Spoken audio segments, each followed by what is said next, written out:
화면에 지금 파워포인트가 올라가 있나요? 네, 알겠습니다. 자, 각자 좀 한번 체크를 해보시고요. 자, 이번 시간, 두 번째 시간 들어가도록 할게요. 아까 보여드린, 브랜드 마이그레이션에 대한 얘기입니다. 순서가 위에 바뀌어 있네요. 네. 굳이 뭐 오디오를 안 트셔도 되는데 나중에 동영상 때문에 아마 좀 답답하시긴 할 겁니다. 아, 유수 이제 비디오까지 켜주셨네요. 반갑습니다. 아까는 빈 화면만 있어서. 네. 예, 잘 들으시는 거. 그리고 유수님 지금 접속하셔서 제가 좀 여쭙는데 우리 네. 교육 시스템에 제가 강의록을 올려놨는데 그거 체크는 안 하세요? 안 하셔도 되긴 하는데. 아, 네, 알겠습니다. 예, 아니 참고 모르셔서 그럴 것 같아서 안 보셔도 돼요. 아, 네. 예. 한 세 분 정도가 그 교육 시스템의 그 강의록을 다운을 안 받으시는 것 같아서 제가 궁금해서 네. 여쭙습니다. 자, 그럼 두 번째 시간을 진행하도록 하겠습니다. 자, 브랜드 마이그레이션인데요. 주제는 이제 한류에 대한 얘기를 좀 드릴까 싶습니다. 그러니까 지금은 이제 뭐 한류, 케이팝 이런 것들이 어떻게 처음부터 어느 날 갑자기 여러분들은 한국의 어떤 이런 뭐 예를 들어서 뭐 영화가 아카데미상을 수상하고 뭐 BTS가 이렇게 난리가 나고 언제부터였을까요? 이게 처음부터 그랬나요? 갑자기? 그래서 그런 얘기를 좀 한번 드릴까 싶어요. 그래서 첫 번째는 여러분 뭐가 우리나라에 처음으로 알렸었던 것 같아요? 영주님, 뭐가 우리나라의 대표적인 부분이 있을까요? 아까 뭐 메타딩 동영상처럼 본다면 뭐 남대문을 갖다 놓고서 이렇게 보여드릴 수는 없는 거고 그렇죠? 여러분 보시기엔 어떤 것 같아요? 영주님 안 들리나 보다. 김영주님이. 세훈님이 아까 제일 상태가 좋던데. 아, 아니면 하리라님? 오늘 텐션 좋으신 하리라님이 한번 얘기해 보실래요? 뭐였을 것 같아요? 우리나라를 알리는데 가장 처음에 최초에 기여했던 게. 윤사나요. 연사마. 아, 연사마 나와요, 뒤에. 좋습니다. 그럼 뭐, 자꾸만 퀴즈 하는 것보다는 넘어가도록 할게요. 자, 첫 번째는 이게 아니었나 싶어요. 난타. 그러니까 난타가 왜 제일 처음이야 이렇게 하면은 이제 제가 좀 거기에서 설명을 드리자면 난타는 어떤 공연을 했지만 사실 여기 쓰인 것처럼 non-verbal입니다. 그러니까 말을 하지 않은 거죠. 그러니까 한국말을 이렇게 통역을 하면서 한다는 게 되게 소위 말해서 시간적인 차이도 있기 때문에 어렵거든요. 그렇잖아요? 그래서 이거는 난타가 뜨게 된 거는 그렇다고 해서 스토리가 없었던 건 아니거든요. 스토리가 다 있는데 이거하고 유사한 것이 이제 태양에서 거수도 이런 부분이 있지만은 난타가 1997년에 송승환 씨가 처음으로 이제 이런 것들을 보여드리게 하면서 어찌 보면 뭐 이게 어떻게 한국적이야지만은 여기 북이 나오고 주방 내에서 이게 이루어지는 거지만은 이것이 처음이 아니었나 하는 생각이 듭니다. 근데 이거의 특징을 보면요, 되게 전통적인 커뮤니케이션의 방법에서도 본다면 그렇죠? 두 번째가 온사이트예요. 그러니까 실제 무대가 가야지만 볼 수 있는 거죠. 이걸 보고 싶다 그래서 갑자기 뭐 어디 가서 보는 것이 아니라 그 극장에 가서 보거나 그러니까 되게 제한적이었다는 거죠. 그리고 알릴 수 있는 방법이 한계성이 되게 있었던 부분이죠. 이것이 아마 처음이 아니었을까 하는 생각이 드는 거고요. 그렇다면 두 번째는 뭐였을까 하는 거죠. 첫 번째가 이렇게 난타를 통해서 뭔가 우리의 메시지를 전달하려고 했던 부분이라면 두 번째는 여러분이 좀 예측이 가능할 것 같아요. 또 한국에서 진짜 유명했던 것이 뭐냐면 이게 있습니다. 비보이. 그렇죠? 비보이에 대한 어떤 우리나라 젊은 친구들의 어떤 능력은 또 대단한 부분이 있는데 실제로 이제 이 동영상을 한번 보여드릴게요. 그러니까 뭐 단순히 길거리에서 이 비보이 정도가 아니라 아메리칸 갓 탤런트라는 미국에 있는 그 예능 프로그램이죠. 거기에 이제 우리나라 친구들이 나가서 입상까지 한 그런 동영상을 한번 잠깐 보여드리도록 할게요.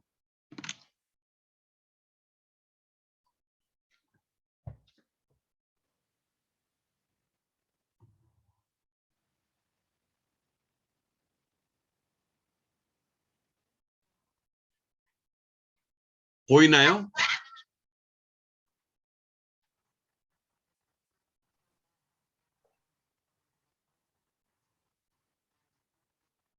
화면 보이시죠? 네,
예, 제가 여기까지만 보여드리고 또 좀 그냥 퍼포먼스만 보더라도 대단하죠. 그렇죠?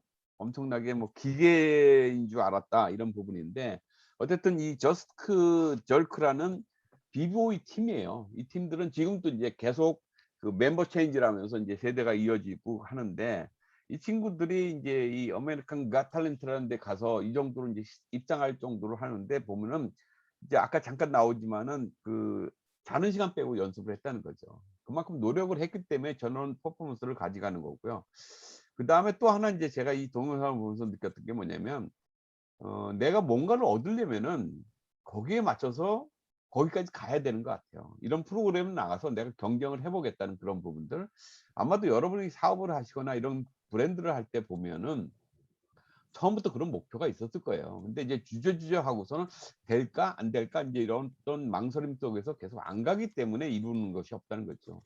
과연 나갔을 때 경쟁사들하고의 경쟁 브랜드하고의 차이점도 느낄 수 있는 거고 거기서 '내가 어떤 부분을 더 노력을 해서 저런 것들을 이룰 수 있다.' 하는 그런 부분들을 좀 시사점이 줘서 제가 동영상으로 한번 보여 드린 거고 아무튼 이것도 인제 K컬처에 대한 부분으로 바라본다면 두 번째로 인제 이런 것들이 있었던 것 같습니다. 자 더불어서 음 다시 이어가도록 할게요. 그래서 두 번째가 인제 비보 아 파워포인트로 바뀐 거 보이시나요? 아 오케이. 됐습니다. 그래서 두 번째가 뭐냐면 아까 인제 그 첫 번째가 그 non 버벌이었으면 여기서는 이제 바뀌는 부분이 비주얼 퍼포먼스로 바뀌고 있다는 거죠.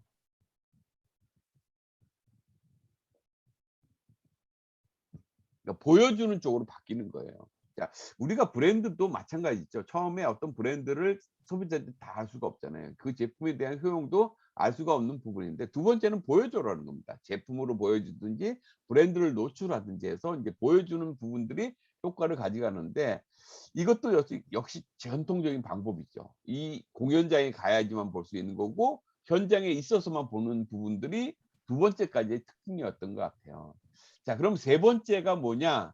아까 우리 조은진 님이 얘기했던 그런 부분이 드디어 나타나기 시작합니다. 조은진 님 뭐라고 그랬지 아까? 음. 겨울 연가 얘기를 했죠. 그쵸? 자 겨울 연가는 이제 영화와 이제 아까 말하면 이제 뭔가 그 무대에서 보여주는 공연 이 정도에서 끝났지만 이제는 드라마 영화로 이제 보여지기 시작합니다. 그러면서 인제 연사마라는 게 나타나죠. 배영준이가 나타나면서 자 이걸 보면 차이점이 하나 있어요. 이 전통적인 어떤 매체긴 하지만은 미디어를 통해서 인제 전달이 되기 시작합니다. 이 당시에 이렇게 일본의 주부층을 중심으로 해서 인제 연사마라는 어떤 용어가 생각나고 대한민국에 대한 어떤 동경들이 많이 나타나기 시작하죠. 아마 최초의 이런 한류 그러니까 이 흐름이었던 것 같아요. 일본에서의 한류가 처음이었지 않은가 하는 생각이 좀 들고요. 자 이어서 이거로 끝나는 것이 아니라 조금 이따 제가 인제 일본의 한류하고 새롭게 나타난 요 얘기를 좀 드릴 겁니다. 이건 중국에서의 한류가 또 하나 생겨요. 잘 아시는 이제 별그대가 있는데 고 사이에 요게 있기 때문에 하나 얘기 드릴게요. 싸이의 강남 스타일이 지금의 BTS를 있게 만들었다 하는 얘기가 있을 정도로 대단했었죠. 이 부분을 보면은 음악과 인제 춤에 대한 부분인데 되게 단순한 부분을 반복함으로써 2012 년에 싸이의 강남 스타일이 전 세계를 석권하기 시작합니다. 자 이때 차이점은 뭐냐면 이게 디지털로 전환이 되고 있다는 겁니다. 디지털이 되면서 유튜브를 통해서 SNS 망을 통한 어떤 배포가 되는데 단기간 내에 1억 뷰를 찍기 시작합니다. BTS의 요즘 그 뮤직비디오는 한 번 찍었다 하면은 10억을 가요. 예. 억대가 아니라 나오자마자 억이고요. 쪼금만 지나면 한 5억은 그냥 금방 넘어가고 10억 뷰까지가 넘어갑니다. 이게 인제 SNS의 어떤 힘이긴 한데 아무튼 이렇게 인제 강남 스타일이 음악과 그다음에 춤을 여기다 제공을 하고 그다음에 인제 별그대가 인제 나오기 시작합니다. 인제 별그대가 나오면서 이게 바뀌는 부분이 뭐냐면 아까는 인제 전통적인 그 예 뭐 미디어를 통한 그러니까 방송을 통한 곡이라면 여기는 이제 제가 이제 용어를 트래디셔널이라고 지금 디지털이라고 바꿨는데, 이제 트래디셔널한 거하고 디지털이 접목됐다는 거죠. 그러니까 방송으로도 나가고 디지털 상에서, 그러니까 온오프에서의 이제 보여지기 시작하는 거예요. 파급력이 더 세지는 거죠, 확실히 이때는. 그래서 천송이라는 주인공이 이제 나타나기 시작하는데, 요 차이점을 한번 보도록 할게요. 자, 일본의 한류는 주부를 중심으로 했었고요. 역시 많은 관심과 참여를 합니다. 그렇지만은 사실은 중국의 한류하고 비교를 하면은 돈이 되는 한류는 아니었어요, 그 당시에. 한국을 많이 방문합니다. 그래 가지고 이렇게 남이섬에 가서 이 배용준의 등신대 옆에서 이 사진 찍고 하는 그런 것들 되게 인제 추억거리 삼아 이렇게 많이 했죠. 또 기념품도 많이 사긴 샀어요. 근데 이 천송이의 한류는 뭐냐면 아까 참여라고 얘기했잖아요. 이 친구들이 한국에 들어옵니다. 드라마에 들어갔던 부분들을 다 따라하기 시작해요. 그걸 우리가 요우코라고 얘기하는데, 젊은 세대층의 관광을 와서 직접 체험하는. 그래서 이 사람들은 뭐냐면 그냥 공감하는 정도가 아니라, 일본의 주부들은 힐링을 원했다면 이 사람들은 느끼고 직접 참여를 합니다. 그래서 뭐 지금은 코로나19 때문에 뭐 그런 현상이 사라졌지만은, 명동에 가면은 한국말 못들으면 니아오가 먼저 나오는 그런 시점이 왔고요. 또 한 가지를 보자면은, 뭐 청계천에 있는 치맥 파티들, 그러니까 주말이 되면요 한국 사람은 싹 사라지고 전부 중국 사람들이 거기 가서 자기네 동네인 것 마냥 그냥 즐기고 있었다는 것이죠. 그러니까 그냥 거침없이 인제 이런 것들이 들어오기 시작하는 거죠. 또 하나의 차이는 뭐냐면, 쇼핑을 하기 시작합니다. 그러니까 한국에 와서 제품을 사기 시작하고, 초기에는요 뭐 성형 수술을 하러 오신 분들도 많았고, 또 뭐 백화점에서 이렇게 뭐 패션이라든지 또 음식을 먹는 거라든지, 심지어는 이제 화장품까지 인제 이런 것들이 인제 들어오게 된 거죠. 그래서 우리한테는 이 어떤 한류에 대한 열풍들이 한국 화장품에 K뷰티까지 가는 데 있어서 엄청나게 큰 기여를 해준 이런 계기가 됐던 것이죠. 그래서 어 요 기억하시나요? 오아란 그룹이라고 중국의 방문 판매 업체였어요. 그래 가지고 우수사원들 "여행을 왔습니다." 하고서 인제 이 당시에 인제 들어왔는데, 인천시장에 나가서 공항에서 영접까지 했어요. 그래서 우수사원이 몇 명인데 3,000 명이래요, 3,000 명. 그래 가지고 우리 3,000 명이 한 자리에서 치맥 파티를 좀 하고 싶은데 장소 제공이 되겠습니까? 그런 데가 어딨어요. 맥주집도 안 되지. 그래 가지고 이게 영종도에다가 따로 이렇게 특별하게 무대 장치를 해 줬다는 겁니다. 그 정도로 중국의 파워가 엄청났다는 거예요, 요우코의 파워가.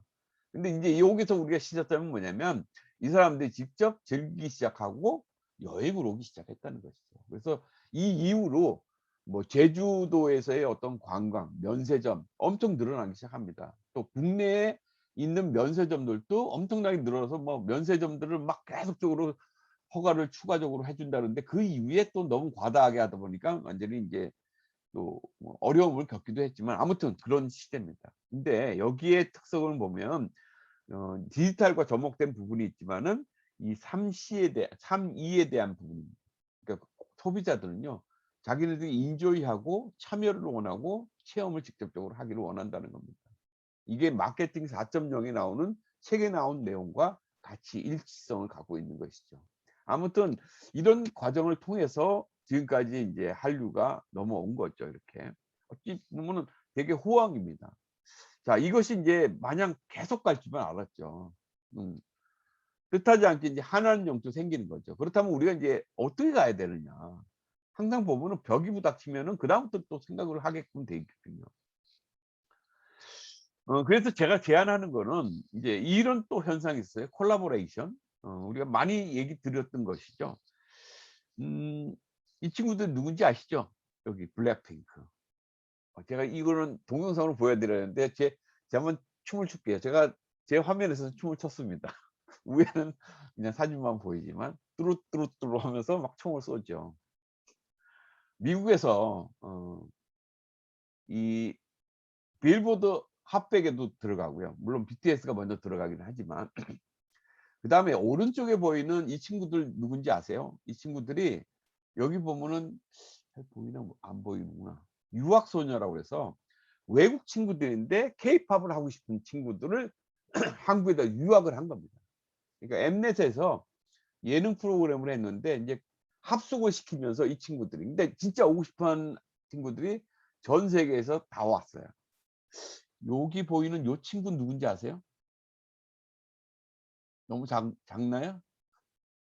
얼마 전에 미스트롯 2에서 나왔던 마리아라는 친구입니다. 미국 친구인데 한국말을 너무 잘하고 한국의 트롯 가수보다 더 꺾기를 잘하는 그런 미국 친구입니다. 젊은 친구인데 대한민국에서는 되게 유명한데, 어쨌든 이제 외국 친구들이 와서 이렇게 자연스럽게 우리 문화에 우리 문화를 배우고자 하는 부분들이 있죠. 그래서 제가 이 경계선이 없어진 어떤 컬처, 이런 부분들 함께 만드는 코크리에이션. 우리 브랜드도 마찬가지인 것 같아요. 우리가 중국에 아까 어 천송이라는 어떤 그런 이슈를 통해서 한국 브랜드들을 좋아하기 시작했어요. KBT를 좋아하기 시작하는데, 거기서 머무는 것이 '아 우리 걸 마냥 좋아할 것이야.' 이것이 아니라 그 사람들, 그 중국에 있는 소비자들하고 우리가 같이 인제 함께 만드셔야 돼요. 근데 아직까지는 그런 것 같아요. 한국 브랜드들이 '내가 만들면 중국 사람이 다 사줄 거야.' 생각하는 거예요. 이건 착각이에요. 어. 한한령이 생긴 이유도 그런 거예요. 오히려 좀 더 동화시켜서 어떤 그런 문화적인 장벽을 헤쳐갔을 때 우리가 오히려 더 성장할 수 있는 그런 기회가 있지 않는가. 그래서 이 콜라보레이션에 대한 것들이 인제 제가 좀 제시하는 그런 부분이 되겠습니다. 그래서 아시아에서 인제 뭐 태양의 후예라든지 도깨비 이런 프로그램들을 통해서 제가 인제 요 도깨비가 한참 방영이 끝났을 때 제가 말레이시아에 어 KBT에 대한 브랜드 뭐 컨설팅 강의를 하러 제가 이제 하다 보니까 글로벌 강의를 하게 됐어요. 영어로 강의를 했는데 여기 말레이시아 가서 하는데, 제가 화면에 요 도깨비의 OST를 딱 띄워 주면서 시작했는데 여러 강사들이 갔는데 제가 제일 인기가 좋았어요. 그 이유는 뭐냐면 그 OST 하나 때문에. 근데 드라마가 끝난 지 일 주일밖에 안 됐는데 그걸 보시더라고요, 거기서.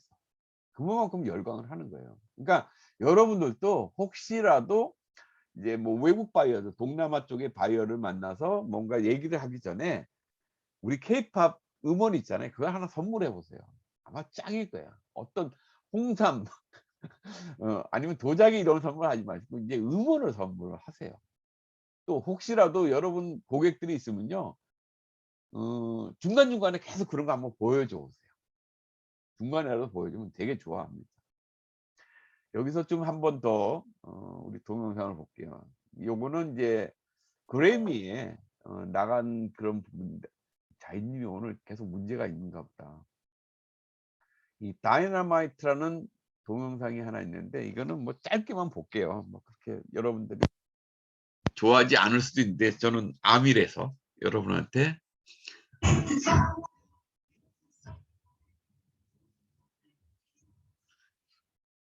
BTS의 다이너마이트라는 노래입니다.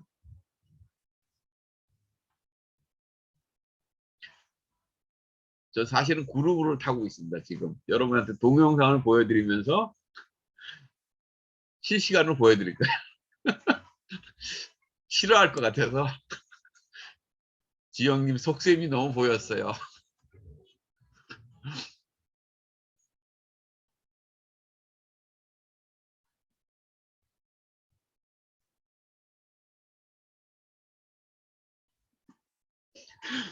저도 많이 연습하고 있어요.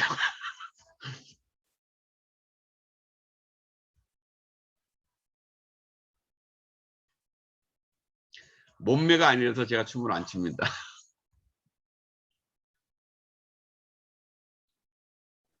근데 비디오가 이렇게 느리게 돌아가죠.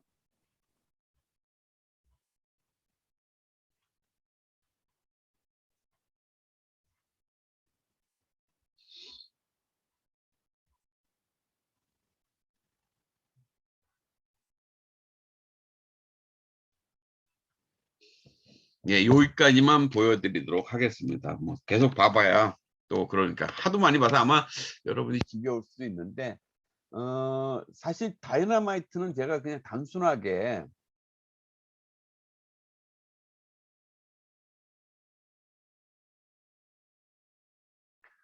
음악 위에도 얘기 드리는 게 뭐냐면 이제 디스코라는 뭐 음악으로 그러니까 뉴트로 된 그런 부분이 있죠. 그러니까 어찌 보면은 그냥 디스코 자체는 그 복고로 가면 레트로가 되겠지만은 아까 그 친구들은 이제 BTS라는 지금의 세대를 살고 있잖아요. 그래서 거듭 말씀드리지만 어쨌든 이 레트로 같은 경우는 아까 제가 우리 수업하기 전에 그 방송에서 봤다는 것도 거기서 또 한 가지가 뭐였냐면 중요한 얘기를 하더라고요. 그래서 딱 보면서 '아 이게 뉴트로구나.' 했는데 코로나19 이후에 이건 전 세계적인 얘기를 하더라고요. 전 세계 소비자들이 1950 년대로 넘어간 것 같다는 거예요.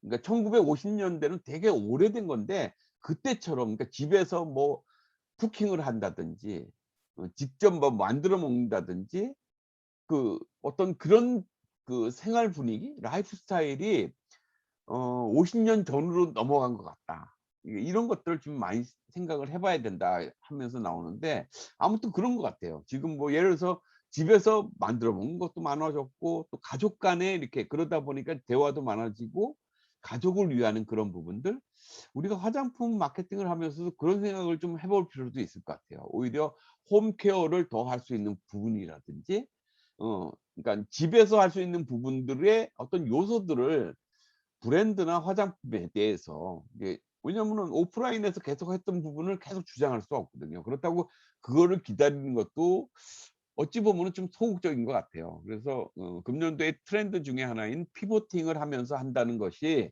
여러분 제품 중에서 혹시라도 그런 제품이 있다면은 홈케어로 좀 이렇게 전환될 수 있는 부분들을 한번 생각해 보심도 좋을 것 같아요. 아무튼 이런 한류에 대한 흐름 자체는 이렇게 바뀌어가고 있다 이런 말씀을 좀 드릴 수가 있습니다.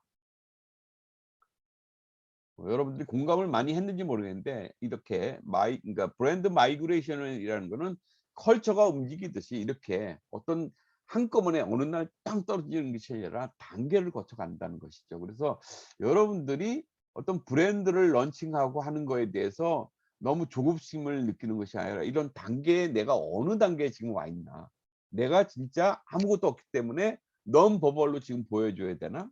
아니면 넘버벌은 좀 어느 정도 간 것 같아. 이제 비주얼적으로 가야 될 건가? 아니면 나는 어느 정도 확보가 됐기 때문에 현지에 있는 소비자들하고 뭔가를 이루어 가야 될까?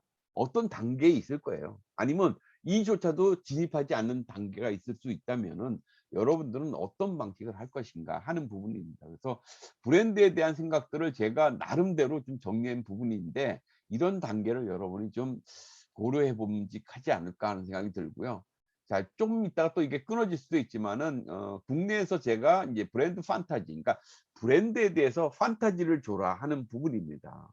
이 부분은 어 이 화장품에서 본다면은 어느 정도 이렇게 그 시장이 만들어지다 보면요.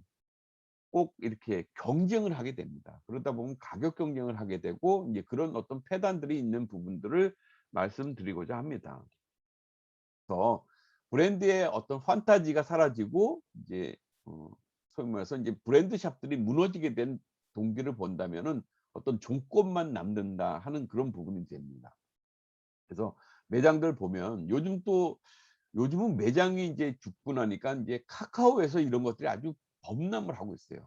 아니면 네이버에서도 본다면은 진짜 이렇게 뭐 처음엔 그랬어요. '아 뭐 거의 매일 하는구나.' 그러니까 세일 날짜를 제가 합산을 해 보니깐요. 365일 넘어요 이게. 그래서 '이게 뭔 현상이야?' 봤더니 각사마다 그냥 줄지어 있게 해요. 그럼 소비자는 어떨까요?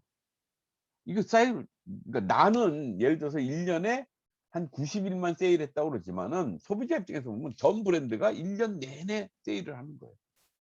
그렇다면 내가 정가를 주고 사는 것 자체가 바보 소리인 거지. 그럼 기다려요.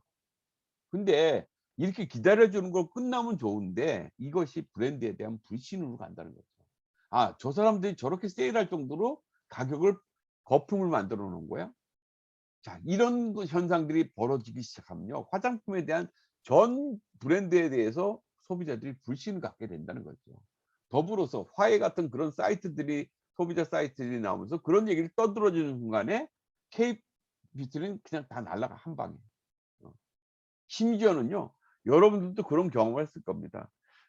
제품을 하는데 우리 그 거래선이 갑자기 야, 너희 제품이 인터넷에서 이렇게 싸게 판대 이런 얘기가 들릴 때가 있어요. 야, 그걸 어떻게 알았지? 아니, 인터넷에서는 아까 얘기했듯이 국경이 없는데 넘나들잖아요. 당연히 보이는 거예요. 그러면 관리가 진짜 필요한 부분이 되겠죠. 그래서 지금은 뭐 1+2가 돼요. 2까지 들어오는데 이런 것들이 어떤 브랜드의 판타지를 없애버리는 그런 요소로 작용을 한다는 거죠. 자, 뭐 삼성 같은 경우 뭐 화장품에서도 아모레가 있지만 이런 모 브랜드가 있어요. 이 모 브랜드를 우리가 이제 메신저 브랜드라고 얘기를 해요. 그러니까 여러분들도 보면은 회사 브랜드가 있고 그 밑에 하위단에 각자 기능을 하는 이런 드라이빙 브랜드들이 있을 거예요. 이 역할들을 구분을 좀 해보실 필요가 있다는 것이죠. 그래서 어떤 메신저 부분은 어떤 철학적인 부분을 전달한다 그러면 어떤 기능적으로 하는 건 드라이빙 브랜드들이 이렇게 하위단에서 역할을 한다는 거죠. 요것도 한번 구성을 해보시라는 얘기입니다. 그래서 이 브랜드에 어떤 밸류를 주려면 어떤 이미지적인 부분들, 이게 브랜드가 주는 또 디자인적인 요소에서 가는 부분이 있고요. 요즘 보니까 제가 깜짝깜짝 놀래요. 그러니까 브랜드에서 뭐 거품을 빼겠다 그래가지고 화장품 닿지 않게 만드는 데도 많아요. 막 파우치에 집어넣고요.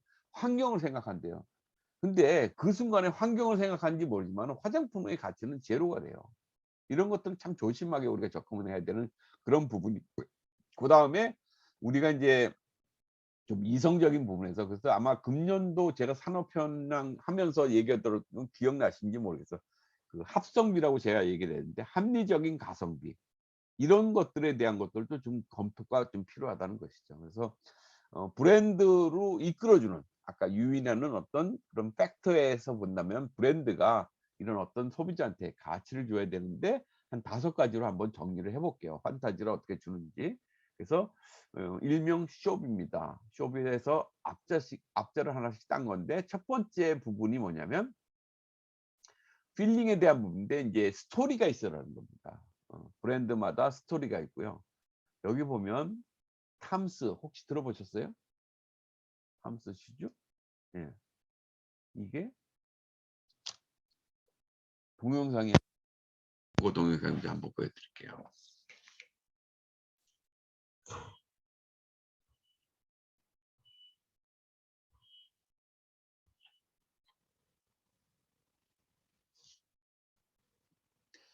들리시나요? 보여요? 동영상 안 보여요? 보입니다.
이 탐스 시주는 조금 전에 제가 이제 보여드린 이 창업자에 대한 얘기인데 그렇게 인터뷰를 하는데 참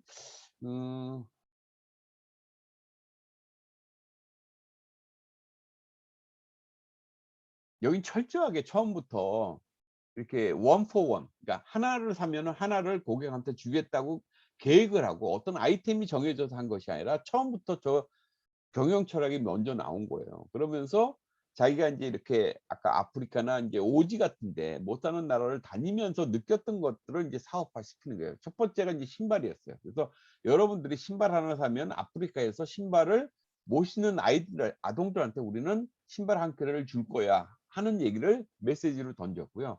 그다음에 잠깐 중간에 보이면 안경에 대한 얘기 나오잖아요. 그러니까 이렇게 뭐 앞이 안 보이는 그런 친구들도 보고 뭐 영양 때문에 이제 그런 것들도 많이 본 거예요. 그래서 안경 사업까지도 벌리는 거죠. 그러니까 안경 사업을 하면서도 역시 우리가 돈을 벌면 그 눈이 안 보여서, 그러니까 시력이 떨어져서 어려움을 겪는 그런 친구들한테 우리가 안경을 하나씩 제공을 하겠습니다 하는 그런 얘기고요. 아까 뭐 커피에 대한 얘기도 그렇고 철저하게 여기는 그런 것들을 먼저 내세우는 겁니다. 이런 컨셉 때문에 초기부터 어떤 제품이 좋아서가 아니라 이런 어떤 경영 철학 때문에 소비자들이 모여들기 시작한 게 탐스 슈즈에 대한 스토리입니다. 그래서 요건 나중에 제가 브랜드 스토리와 더불어서 그때 한번 더 보여드리겠지만 아무튼 이런 스토리를 갖고 있고요. 샤넬도 역시 인제 패션에서부터의 어떤 그런 브랜드 스토리가 있죠. 샤넬의 그 샤넬 넘버 5 향수는 이게 좋아하시는 분 계세요 혹시? "나는 샤넬 넘버 5의 매니아다." 지영님 그러세요? 근데 표정은 아닌데. 예.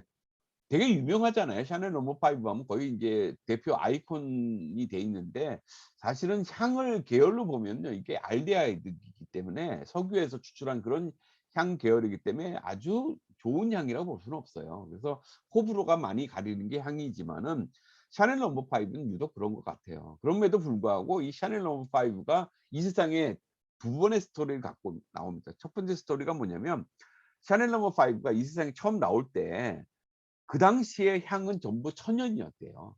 그러니까 프로랄이든 뭐 이런 천연에서부터 추출한 것이 향의 대명사였는데 어느 날 알데하이드 계열을 가져오니까 매장에서 아주 천대를 받았대요. "야 무슨 향을 이런 걸 가져와." 하고서는 딱 사실 쳐내지는 않았겠죠. 가져가라고 막 이렇게 옥신각신하다가 그 향수병이 떨어졌나 봐요. 근데 그게 인제 바닥에 딱 떨어지면서 온 매장 자체가 향수가 진동을 했겠죠. 그때 때마침 그 매장에 들어왔던 어떤 그 백작 부인이 "어 저 향 괜찮은데? 나 저거 줘 봐." 이렇게 하면서 이제 세상에 눈을 뜨게 된 거죠. 이게 인제 샤넬 넘버 5의 첫 스토리고요. 그 이후에 세월을 지나다가 이제 마릴린 먼로가 죽었을 때 인제 뉴스 기사에 그게 나옵니다. 그러니까 아시는 분은 알겠지만 인제 마릴린 먼로가 인제 자살을 하거든요. 그러니까 가장 핫했을 때 자살을 하는데 그 호텔 방에 인제 취재가 들어갔을 때 인제 그 기사가 처음에 나옵니다. 그러니까 마릴린 먼로가 머물렀던 그 호텔 방의 문을 열었을 때 가장 먼저 나온 것이 샤넬 넘버 5의 은은한 향이었다 하는 얘기를 딱 그 기사가 쓴 거예요. 그러면서 샤넬 넘버 5가 인제 완전히 떠버린 거죠. 그래서 아무튼 이 샤넬 넘버 5는 그 나름대로의 어떤 그 스토리가 다 있죠. 그리고 지금은 더 이상 이 샤넬 회사에 샤넬이 없잖아요. 그쵸? 그리고 샤넬 같은 경우는 그 약간 좀 올드한 층에다가 이렇게 그 선호도가 좋아져 가지고 젊은 층으로 가려고 노력을 꽤 많이 한 회사 중에 하나입니다, 이 회사가. 그래서 예전에 이제 코코 샤넬이라는 걸 해서 이제 젊은 세대를 했는데 그것이 계속 성공을 못 해요. 워낙 이제 각인이 잘